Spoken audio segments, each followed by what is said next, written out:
Thank you, Aura, for sponsoring this video. The selectivity of attention, it tells you something because there has to be some link there to intentionality. The fact that you can attend to some things and not others. But it's also clearly not something that you've got like full control over. I first heard about flow and the flow state during my undergrad at university. The coaches I worked with talk about getting the athletes into flow or into a flow state, a state where everything just worked. Time seemed to slow down, you seemed to be able to react faster than others, and experiences seemed effortless. Having had experiences like this, flow-like experiences, I just accepted flow and the flow state as a thing, but I didn't think much more of it until 2021 when Stephen Kotler released his book about peak performance. Now apparently, Stephen talks a lot about flow and flow state during the book. I don't know, I haven't actually read it. But after that book was released, my YouTube and social media feed was filled with things about flow and the flow state and focus and Stephen's work. Flow became this buzzword, this go-to topic for anyone talking about productivity or personal development or, in my specific case, performance, sports performance. Then a more recent video from Rian Doris talks about how to unlock focus on command, again referring to flow and the flow state. However, as an ecological psychologist, I don't quite agree with the claims that are being made about focus or flow and the flow state. Now that video is 2021 and I'm tuning my attention elsewhere. I didn't really think about flow or the flow state at all. Andrew Huberman did a podcast about attention, which grabbed my attention, but again, it wasn't quite flow or the flow state, but there was still those disagreements in the way that I would explain these sorts of experiences. That was until David released an article where I was like, okay, now you've got my interest. Now, having spoken to David a few times, one of the recorded conversations actually being threaded throughout this video, what he discusses in this paper is some of the issues in the explanations of flow, flow state, and attention. This idea that attention to be optimal is just kind of like switch it on, it's up at a high level, and it just goes. That's something that I'm really keen to kind of like push back at a little bit. Just that idea of like, yeah, you just switch it on and then it's just there. And some of us kind of just ramp it up and keep it going. And my sense with the flow literature is, I don't know if I'll go so far as to say that it's impossible, but it's been posed in a way that makes it exceptionally difficult to solve. When I told my parents about this, they were as surprised as I was to find out that it's actually that easy to get access to people's personal information. Being online, I know my information is everywhere, but when I was looking for my family information, family and friends, their information was actually accessible online as well. I've seen all the VPN data protection ads on YouTube, but when Aura reached out to me, I actually learned something new reading through their documentation. Anyone could get personal information like my mum's home address or my dad's mobile number if they wanted to just by looking online and then paying to get access to it. Aura, today's video sponsor, shows which data brokers are selling your information and automatically submit opt-out requests. This can help spam from emails or on phone calls or anything like that, but also prevent hackers getting access to some of your accounts using that personal information. Facebook hacks are a real pain, and I wouldn't be surprised if the people hacking my parents' Facebook accounts are using information they've bought from some of these data brokers. You might have seen, but AT&T actually revealed 73 million customer records over on the dark web. Now that's pretty worrying if your data was shared on the dark web, and most recommendations is to change your password, monitor the account activity, freeze credit cards, accounts, all the things that I think we know to do but we don't like to do or don't want to do. And that is what Aura does. It does all of that for you automatically. So using this example, if your data was to be shared on the dark web, Aura would have your back. It would clean up the mess for you essentially. To start your 2-week free trial, go to aura.com/Danny Hatcher or click in the link in the description below. But being from England, I can't actually check it, so just like with any content online, make sure you do your research up front. Although the term flow or flow state seems to be very popular, especially online, the explanations are limited. Flow, or the flow state, defined by some, is an enjoyable experience of full absorption in an activity in which their demands are perceived as optimally compatible with one's skills. And from traditional online explanations, there seem to be some prerequisites or things to do before you get into flow or the flow state. A balance between skill and challenge, finding a desirable difficulty, requiring clear goals and unambiguous feedback. But this flow experience, is characterized by distortion of time, merging of action and awareness, concentration on the task at hand, loss of self-consciousness, autotelic experience, and sense of control. As Swan mentions in their article, this description is less of a theory and more of a model. Explaining something requires some borders, some lines to be put in place, some measurements to be drawn, a start and stop time, a high or low barrier. Essentially, some limits for the measurements. But each framework that academics or researchers use have this additional layer, a meta-theory. And so these traditional models, these traditional explanations of flow only use one scale of analysis. So they only have one set of limits, a start and stop time. However, as David writes, a relevant causal explanation of human behavior or experience requires an understanding of the relationship between insights at many different scales of analysis, including sociological, developmental, behavioral, and neural. And as he said when we were talking in our recorded conversation about attention, the way that it's used in the flow literature, and sometimes almost on the opposite side of that in perhaps like attention deficit discussions, it's quite simplistic, isn't it? Because yes. it doesn't really take into account the nesting of what attention is for. So I think just at really broad strokes level, that kind of ecological perspective of saying, well, attention for it to be functional has to prepare, the organism for some type of action, which is an unfolding nested structure in a nested environment. So the way that that thing kind of relates to itself as it unfolds is going to be very intermittent, most likely, to be adaptive. Sometimes I feel like people are comparing themselves to this ideal of like, oh, I wake up, open my laptop, I sit there, I don't blink for 8 hours, and it's kind of sometimes like, well, even if you could do that, would that be adaptive? Mhm. And I think whenever you're dealing with these nested tasks and nested environments, you're going to get intermittency. And this references the late Michael Turvey's work on perception. Explanations of perception from ecological psychology different from the traditional explanations which often come from cognitive psychology. The traditional cognitive approaches often look at flow and the consciousness as some internal state. They put flow inside of our heads. Our mental representations inside of our head is our experience of the world, and so that is where flow or the flow state is. But this isn't what ecological psychologists think. Internal representations from cognitive psychology are often discussed in relation to a limited capacity or some inability to process information, and so flow or the flow state being entirely internal, you not having the capacity to do something or the processing speed, ability, thing to be in flow. Flow or attention therefore residing in mental processes or cognitive mechanisms. But in ecological psychology, we would look at the organism-environment relationship, which is a different scale of measurement. As a recent review looking at flow experiences, specifically looking for brain activity patterns, what they said was that the evidence is sparse and inconclusive with major methodological shortcomings that prevent us from drawing solid conclusions. So the flow state's relation to neural correlates doesn't look significant, but that goes against the popular explanations and popular science communication about flow, the flow state, and by extension, attention. I've seen lots of neuroscience jargon about when flow kicks in or flow starts. some claims that flow can be explained simply using neuroscience. The podcast episode I mentioned at the start about Andrew Huberman, and he was talking about attention, discusses dopamine, which is in the brain. Then various claimed causes about reward systems, which again are part of these prerequisites of getting into flow, which are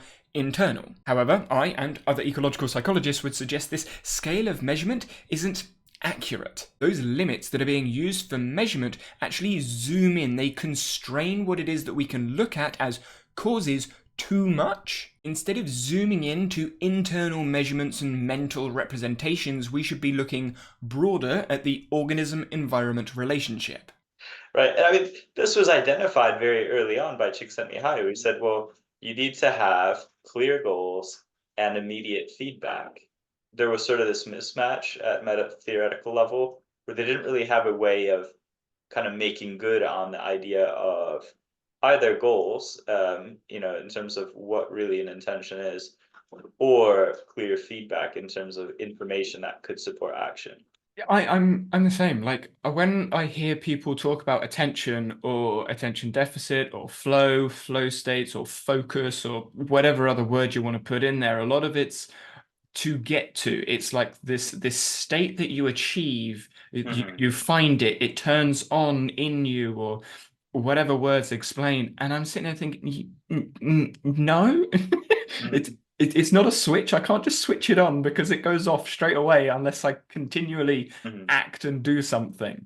I mean, that's a lot of what we discussed in the paper is like that kind of on-off switch tends to come from when you have a component dominant view of it, where, well, if a certain type of component or neurotransmitter or whatever it is kind of switched on. Dopamine is the one used most of the time that I've seen in popular science. Yeah. But if it is just something that's generated via some sequential chain of components, well, then you just have to kind of hit those notes, run that program, and then that's just going to be there. As I alluded to earlier, traditional explanations from cognitive psychology suggest that mental representations are our experience of the world. I've discussed this further in a previous video about indirect perception, but as ecological psychologists, we would suggest direct perception. But using indirect perception, combining things from information theory and these brain models of mental processing lead to frameworks that suggest an input and an output, very much like a computer. There's an input, there's processing or something that happens, and then an output. The sensory systems as the input, the brain as the magical processing box, and then actions as the output. This processing box, often referred to in the brain through cognitive psychology, is often called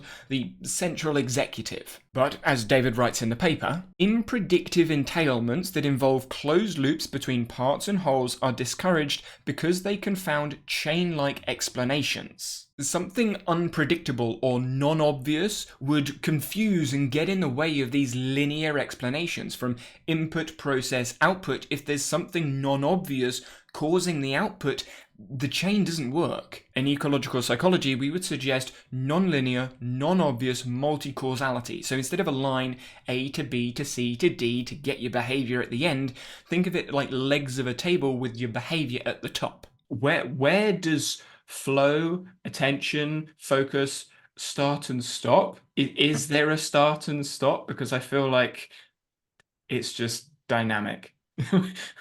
Yeah, so there's an interesting way that this has kind of been characterized, not so much in the flow literature, but in other kind of cognitive processes.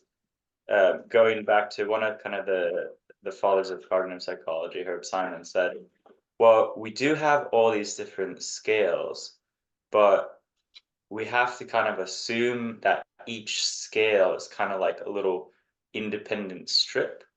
So if you imagine those scales, it's kind of natural to think of it hierarchically, so up, down. He said, so he kind of refers to that as vertical separation, right? So you imagine you've got like one process here that's kind of running, ticking along at this scale, another one here, but they're kind of all independent.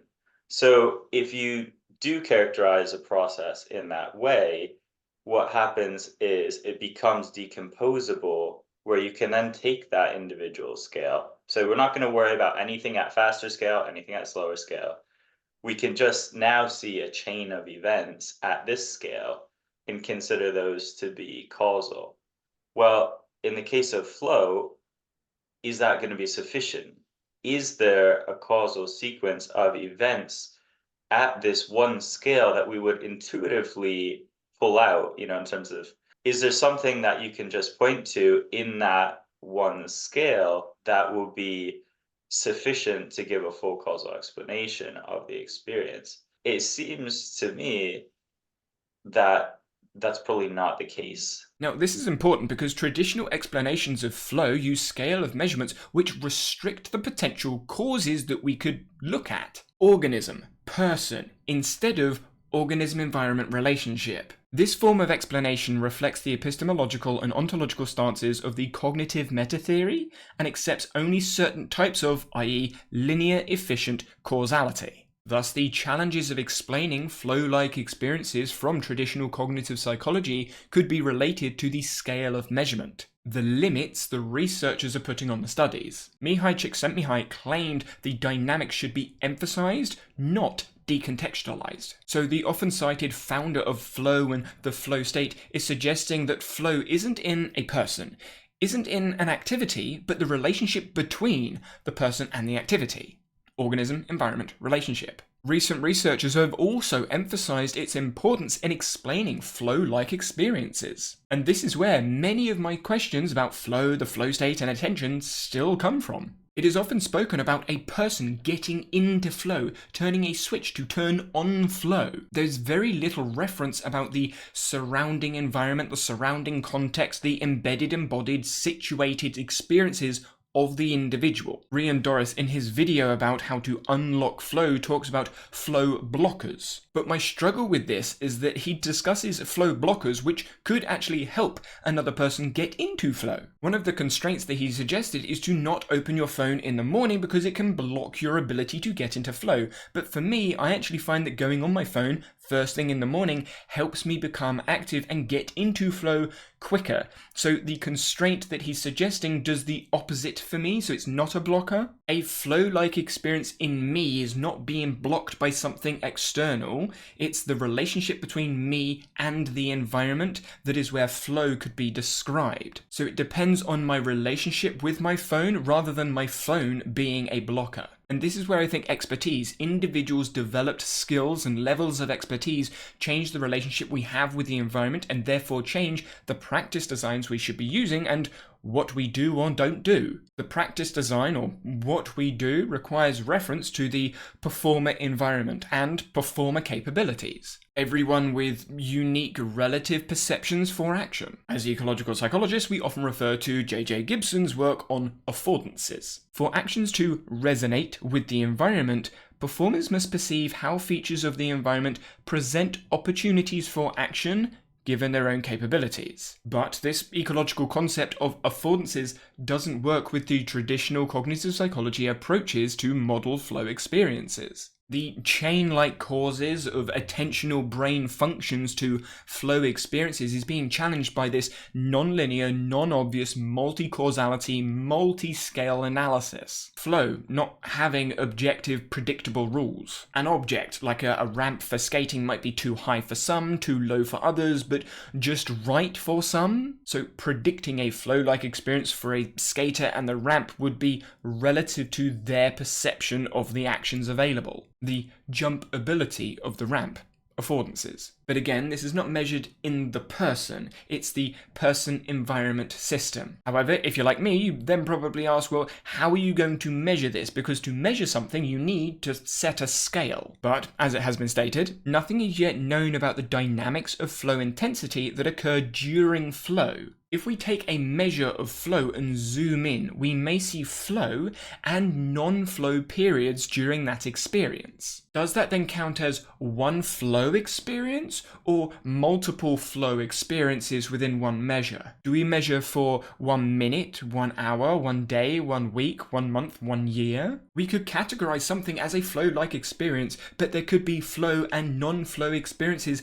within that measure. And this scale of measurement issue is often discussed through a mathematical concept called fractals. A popular example used to explain and discuss fractals is the measurement of a coastline. There is no reliable fixed length for the coastline of Britain that is independent of the measuring device. The smaller the ruler you use to measure the coastline, the longer the coastline actually gets until you get to atoms. And as you can imagine, traditional linear interaction explanations struggle to model all of this. David in the paper uses a surfing example. Surfing in a several-hour period could be described as a flow experience, but the time between waves are non-flow experiences. Zooming in further, the interaction between the surfer and the waves will also be flow and non-flow experiences. But zooming out, this multi-hour surfing session could have been throughout a week or a weekend. Is that whole weekend the flow-like experience? These relationships between scales just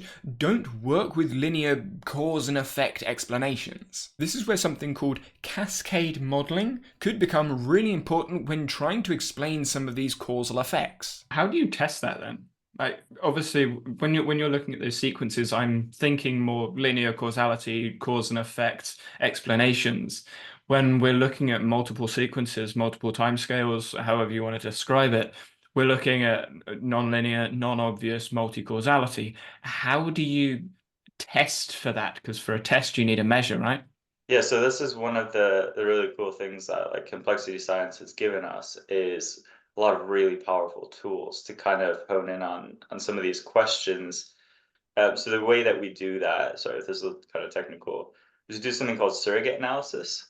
Mm-hmm. So we basically preserve all the linear features of the data, but then you kind of shuffle everything else.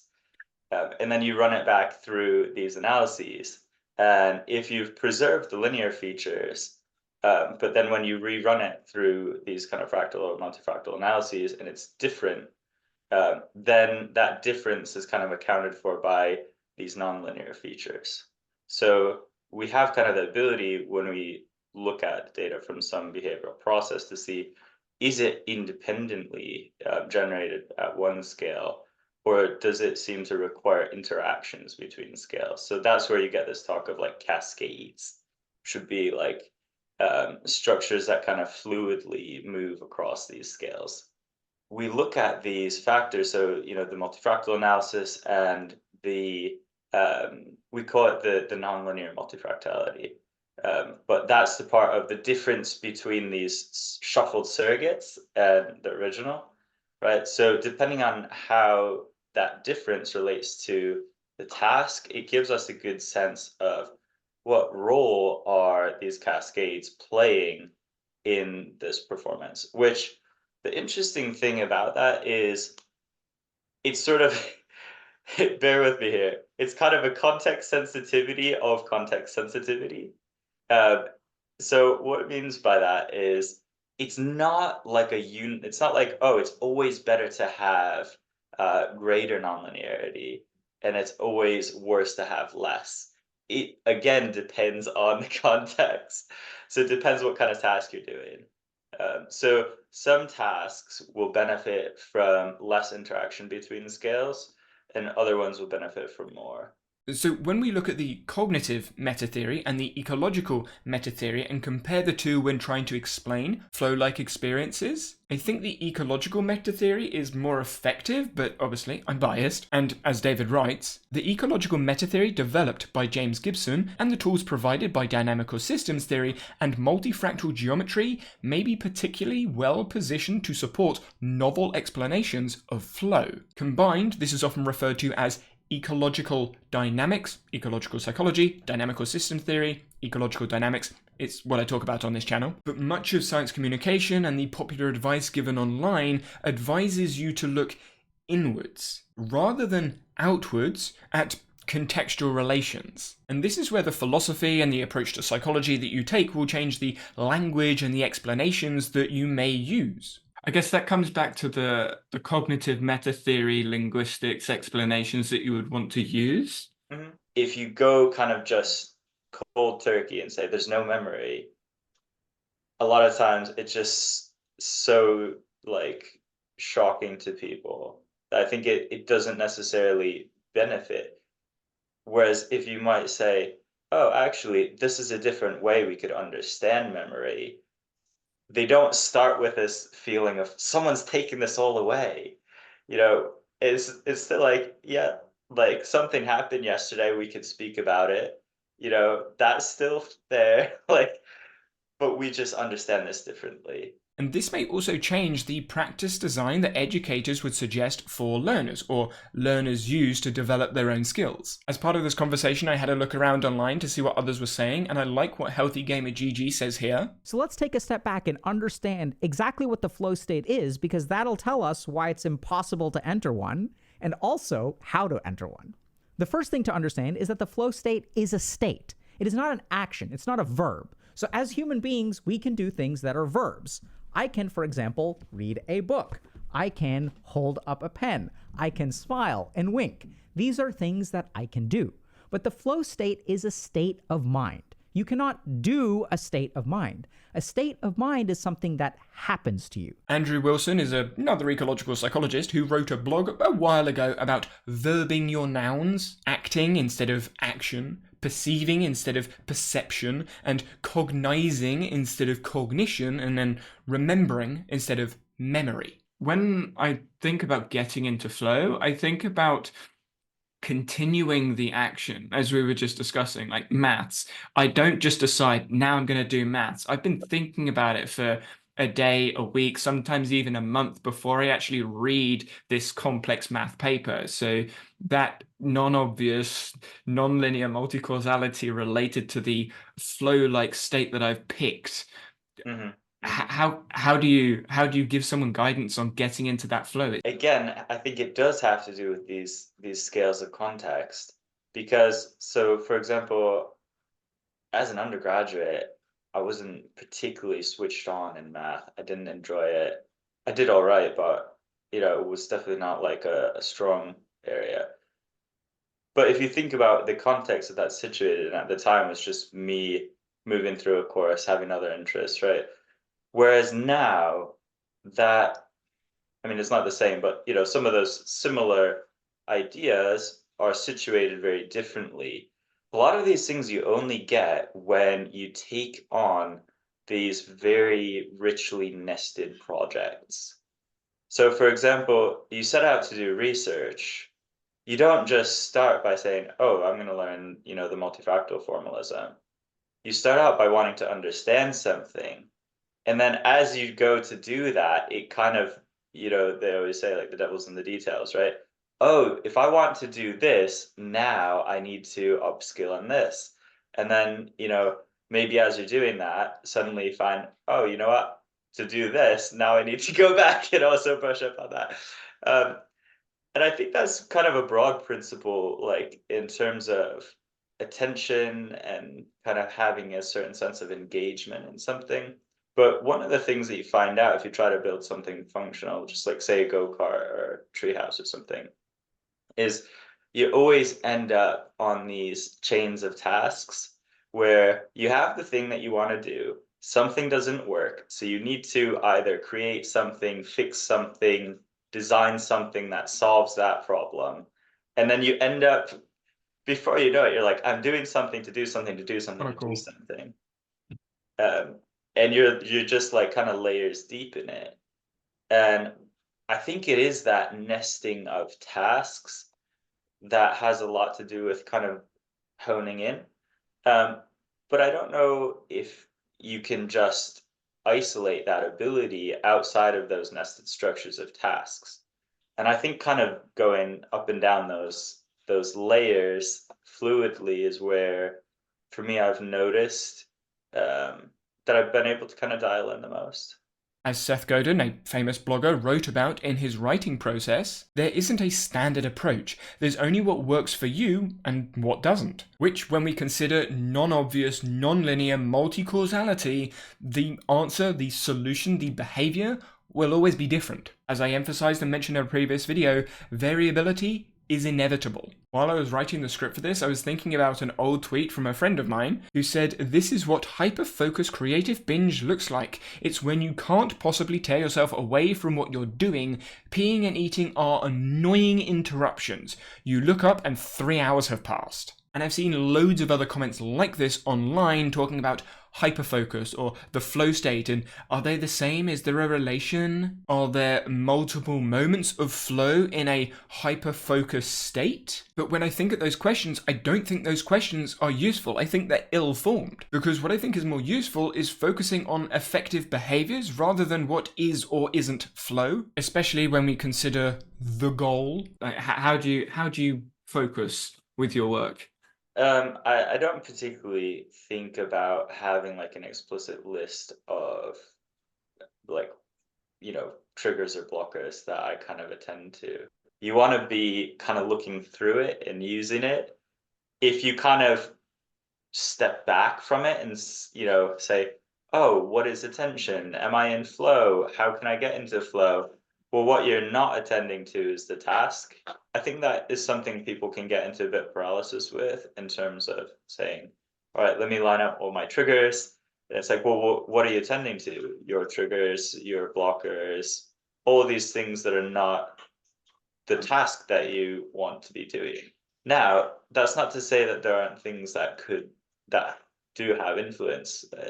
And that's part of what we're getting at with the longer scales. So I could maybe agree with some of the trigger stuff if they were just kind of saying, yeah, like, if you want to say, like, say if you, I don't know, eat a healthy breakfast or whatever it is, then in the afternoon, that's going to support you better. Yeah, that kind of makes sense in terms of, I think Turby's used this metaphor of like causality as like legs of a table, as opposed to links in a chain, right? Me eating breakfast wasn't a link in a chain to having a flow state in the afternoon, but it maybe supported it, one of many supports. So when I think about effective behavior towards what? Towards the goal at the start, or towards emerging goals as I'm acting and developing my expertise through whatever it is that I'm trying to do? Because you may see, oh, there's a problem here. Now I'm going to shift the behavior to achieve this new goal that has emerged through action. But now we're talking about staying on track. And if you've got a list of instructions, but you recognize something's emerged and you need to move away from those instructions, are you now doing the opposite of what you wanted to do? Are you doing something inefficient? Are you being unproductive because you're not following the instructions? Or are you evolving and developing your behavior to achieve a desired goal that may be more effective for the original target? How we adapt to the dynamic relationship between us and the environment are the skills we as learners look to develop. Developing those skills therefore requires practice, effective practice design, which is where a coach may come into play, an educator of some sort may come into play and may help constrain the learning environments and learning experiences. But at the end of the day, this is us as individuals developing our skills, developing the education of attention and education of intention, calibrating our learning. So attention isn't entirely in my control, but it's not out of control either. I've seen this, like magicians do this, or magicians, saying air quotes, do this. They say, look at your phone, you look at your phone, what's the icon at the top part of your screen? Tell them what the icon is. You say, right, now what's the time? You're like, oh, I don't know, I wasn't looking at the time, but it was on your phone. Like, you've attuned your attention to the goal, not everything else. The selectivity of attention, it tells you something, because there has to be some link there to intentionality, right? The fact that you can attend to some things and not others. But it's also clearly not something that you've got like full control over.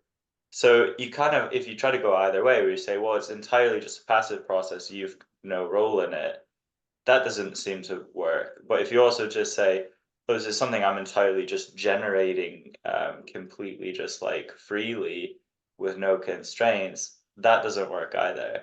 It's got to be some part of an adaptive process that is working, but is always coping with environment and is maybe not always perfect, right? I think I might think of attention as kind of being something that's a bit maybe superordinate to those three and reflects a bit of the blurriness of those three kind of tenses of memory being past, perception being present, anticipation being the future. Well, yeah, but as that whole thing unfolds, it has to relate to itself in a certain way if it's to be functional. So the way that that relation of the unfolding over those different scales happens, I think that's part of what we're getting at when we say attention. So it's one process, but it has to have a certain self-relation. So, for example, if I see there's an open door, that becomes functional once I've moved to act on that affordance, right? Um, and depending on kind of like what the needs of the task are, if it's a highly exploratory task, then my attention needs to be much more exploratory. Like attention becomes memory if you use those folk categories. We just think there's no clear point where this kind of like crosses over, right? Right. But for example, this conversation is present for me right now, but in 2 hours it will be memory. There's certain things where, and we see this comes up with causality, with intentionality, things like memory, right? Where you almost get a certain conceptualization of things for free. Like it's just kind of, the water that the fish is swimming in. And then if you want to kind of buck that trend and propose something different, it almost necessarily appears as being extremely dense and technical or philosophical. It's a common kind of accusation. He goes, well, this stuff, like the meta theory stuff, it's all very philosophical. We're not doing any of that philosophy stuff. But the conclusion you have to come to is, well, you are, but you've just absorbed it for free. So you're just kind of doing it in this way that everybody kind of agrees on without, stating explicitly. So it just becomes kind of just assumptions. Now, David mentions assumptions at the end of that. Now, most people, including myself before I went to university, make assumptions from cognitive psychology without potentially being aware of those assumptions because they are so ingrained within the language that we use to explain experiences. And unless you're willing to challenge or you have been challenged, like I was challenged 10 years ago at university, you're unlikely to question these sorts of explanations and the language we use to explain our experiences. This video over here discusses most topics inside of ecological psychology, but this channel is all about taking an ecological approach, so feel free to have a look around.